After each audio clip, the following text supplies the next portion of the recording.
আসসালামু আলাইকুম গাইস, সবাই কেমন আছেন? আমরা আজকে এসেছি চিবা প্রিফেকচারাল বুসুনোমুরাতে। তো এখানে আমি এসেছি এই নিয়ে 2বার। তো আমার কাছে এখানকার জায়গাটা খুবই ভালো লেগেছে, ভাবলাম যে আপনাদের সাথেও শেয়ার করি। তো এখানে ঢুকিয়ে দেখলাম পাখিটা বাচ্চাদেরকে মজা দিচ্ছিল, বাচ্চাদের সাথে ছবি তুলছে, সব বাচ্চারা খুব মজা পাচ্ছিল।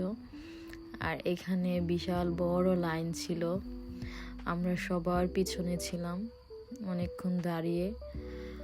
আর অবশেষে আমরা লাইন শেষ করে তারপরে টিকিট কাউন্টারে আসলাম। আমার হাজব্যান্ড এখানে আমাদের জন্য টিকিট নিচ্ছিল। তো আমরা টিকিট কেটে এখন ভিতরে এসে পড়েছি। আর ভিতরে ঢুকেই দেখলাম যে এই এরিয়াটাতে জাপানের আগের দিনের বাড়িঘর, আগের দিনের ঘরগুলো কেমন ছিল। এখানে ঘরের নিচে ছোট ছোট দোকান ছিল খাবারের। আর দুপাশে যে ঘরগুলো আছে এগুলি সব জাপানের আগের দিনের বাড়িঘর। এখানে প্রচুর পরিমাণে ভিড় ছিল, সবাই এখানে আসছে আমাদের মতোই দেখার জন্য। আর আমার কাছে এরকম বাড়িঘরগুলি দেখে খুব ভালো লাগছিল, যেমন মনে হয় বিক্রমপুরের বাড়ির মতো। বিক্রমপুরে যেমন কাঠের ঘর বেশি, তো এদিকে একটু ভিন্ন ধরনের আলাদা ডিজাইনের, তবে জাপানে বেশিরভাগই কাঠের ঘরই হয় বেশিরভাগ। এই পাশটাতে ছিল এই ঘরটার নিচে জাপানের ট্রেডিশনাল জুতা, এই ঘরটার মধ্যে নিচে বিক্রি করছে।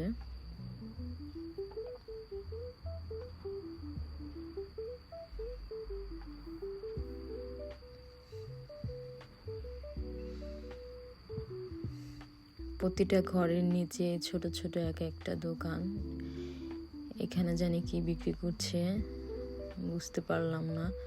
আর এখানে কাঁচের জিনিসপত্র বানাচ্ছে।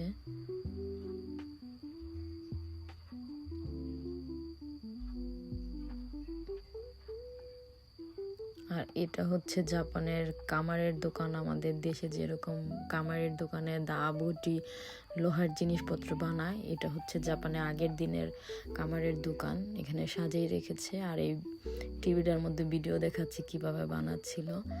আর এই কাঠের চৌবাচ্চাটার মধ্যে ওনারা আগে পানি সংগ্রহ করতো আগের দিনে জাপানিজরা। আর এদিকে বিশাল বড় বড় রুই মাছ। একটা দেখলাম লাল কালারের রুই মাছও ছিল, খুব সুন্দর লাগছে মাছগুলি দেখে। প্রচুর পরিমাণে রুই মাছ এখানে। আর ভিতরে গিয়ে দেখলাম জায়গাটা খুবই সুন্দর ছিল। প্রচুর মানুষ এখানে এসে পিকনিক করছে, বসে বসে খাবার টাবার নিয়ে আসছে, এখানে খাচ্ছে। এদিকে নৌকাও আছে। আর এটা পুরনো একটা বাসা, আগের দিনের, এভাবে সাজিয়ে রেখেছে। তো আগের দিনের গেটগুলিও কত সুন্দর ছিল, কাঠের তৈরি। এই বাড়িগুলি পুরনো বাড়ি, মানুষদেরকে দেখানোর জন্য এগুলি সাজিয়ে রেখেছে। আর আরেকটা বাসাতে ঢুকেই দেখলাম একটা মানুষ জিন সেজেছে সব বাচ্চাদেরকে মজা দেওয়ার জন্য।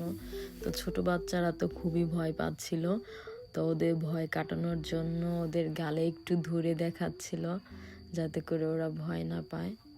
সব বাচ্চারাও এগুলি দেখে খুব মজা পাচ্ছে। আর এদিকে আবার এসে দেখলাম যে সব বাচ্চারা এখানে খেলা করছিল।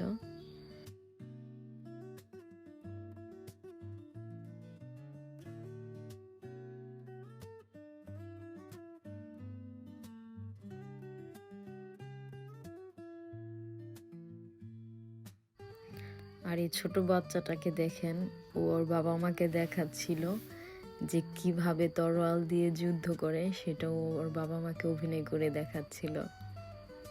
আমার দেখে তো খুবই মজা লাগলো।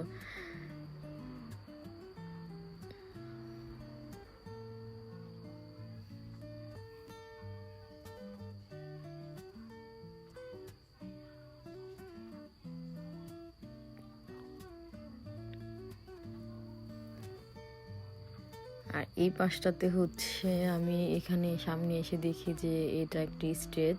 হয়তো এখানে কোনো অনুষ্ঠান বা কোনো কিছু হয়। তো এখানে আমি সবাইকে দেখে আমিও বসে পড়লাম যে হয়তো কোনো একটা বানর দেখলাম, যে বানর হয়তো কোনো খেলা টেলা দেখাবে। প্রায় আমি আধা ঘন্টা এখানে বসে আছি, দেখি যে না কোনো খেলাই দেখায় না, কিছুই দেখায় না। আধা ঘন্টা যাবৎ এই বানর একটা আরেকটা মাথার থেকে উকুনে নিয়ে এনে খাচ্ছে, শুধু এইটাই দেখার জন্য সবাই এখানে বসে আছে।